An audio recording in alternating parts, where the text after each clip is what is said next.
had heard the stories about the old asylum deep in the woods, the one that everyone whispered about but nobody dared approach. Abandoned for decades, its walls had long since begun to decay, but the horrors trapped within its rotting corridors were said to still linger. They were the kind of stories that made your skin crawl, the kind you dismissed in the daylight, but couldn't quite shake when the shadows crept in. But when I was hired to photograph it for a special project, I couldn't resist. The job promised a hefty paycheck, and something about the idea of capturing this forsaken place through my lens felt intoxicating. As I drove up the winding path, the trees closing in around me, the weight of the forest pressing in like a living thing, the asylum finally came into view. It looked like something out of a nightmare, a hulking structure that towered over the land, its broken windows like hollow eyes staring into the soul. A cold shiver crawled up my spine. I stepped out of the car, the sound of the engine's dying hum, swallowed by the vast emptiness. The air smelled thick, musty, mold, decay, and something I couldn't place, like a long-dead memory trying to claw its way to the surface. The building creaked as I approached, its heavy iron doors groaning in protest when I pushed them open. Inside, the world felt wrong, as if reality itself had bent here. Distorted noises echoed through the halls, muffled footsteps, distant murmurs that seemed to rise and fall like breaths. The asylum felt alive in a way that made my skin prickle with unease. I took out my camera and began to shoot, moving through the decaying rooms, my boots echoing loudly on the cracked floor. Every corner seemed to hold a story, every shadow, secret.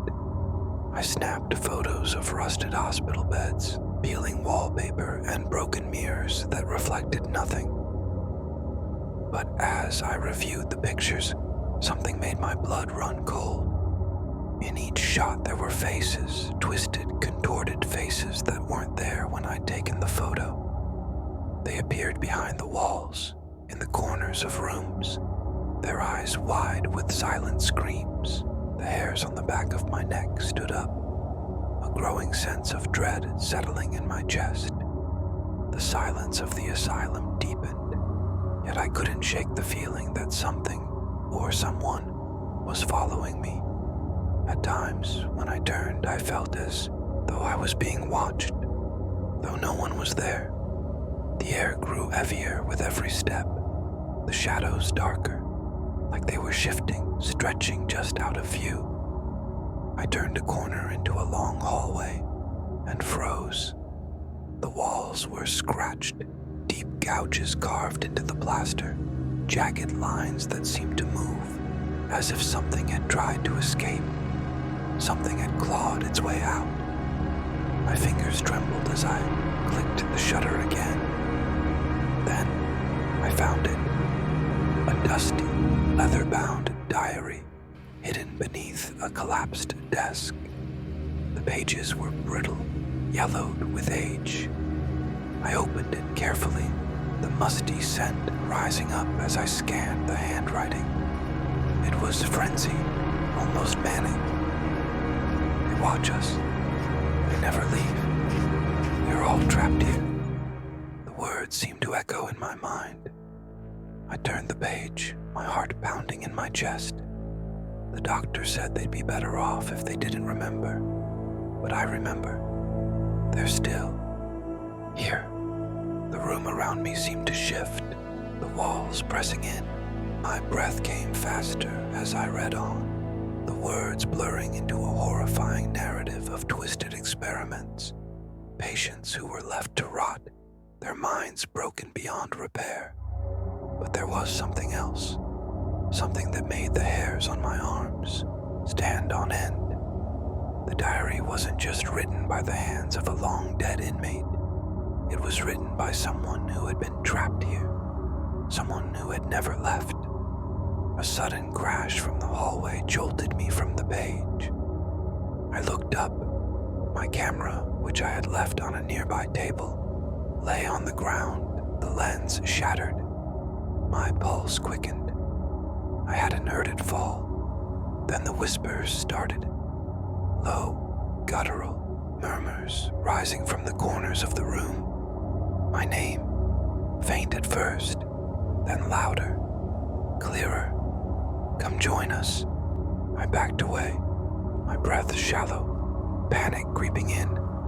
The shadows were moving again, but this time, they weren't just moving. They were closing in. I could see them now, the figures, pale faces, hollow eyes, their mouths stretched and twisted, grins. They were watching me, circling around me. My camera flashed suddenly, blinding me for a moment, and when I opened my eyes, the asylum had changed. The walls weren't decaying anymore. The rooms weren't empty. Everything was as it had been, alive, vibrant, full of life.